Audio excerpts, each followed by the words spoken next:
বন্ধুরা আজকের এই ভিডিওতে দেখাবো ফ্লিপকার্ট অ্যাক্সিস ব্যাংকের ক্রেডিট কার্ড আসলে নেওয়া উচিত কিনা, কত টাকা ক্যাশব্যাক দেয়, হিডেন চার্জ আছে কিনা, আর স্টুডেন্টরা নিতে পারবে কিনা সবকিছুই ক্লিয়ার করে বলে দেবো।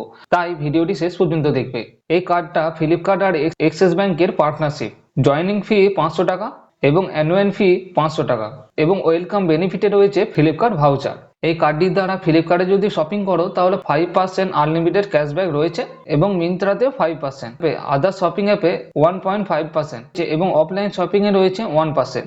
উদাহরণ, যদি 1000 টাকা শপিং করো 5% মানে 500 টাকা ক্যাশব্যাক পাবে। হিডেন চার্জে কি রয়েছে? লেট পেমেন্ট ফিস এবং GST extra.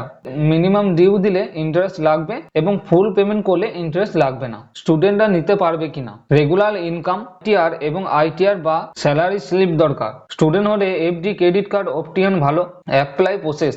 Flipkart app open করো, সার্চ করো অ্যাক্সিস ব্যাংক ক্রেডিট কার্ড এবং অ্যাপ্লাই নাও অপশনটিতে ক্লিক করো। প্যান কার্ড প্লাস আধার কার্ড ভেরিফাই করো এবং ভিডিও কলে কেওয়াইসি কমপ্লিট করো। অ্যাপ্রুভাল 5 থেকে 7 দিনের মধ্যেই পেয়ে যাবে। যারা বেশি ফ্লিপকার্টে শপিং করে তাদের জন্য বেস্ট। ক্যাশব্যাক আনলিমিটেড, কিন্তু ইএমআই করলে ইন্টারেস্ট বেশি। ভিডিও ভালো লাগলে লাইক করো আর এমন ফাইন্যান্স ভিডিও পেতে সাবস্ক্রাইব করো।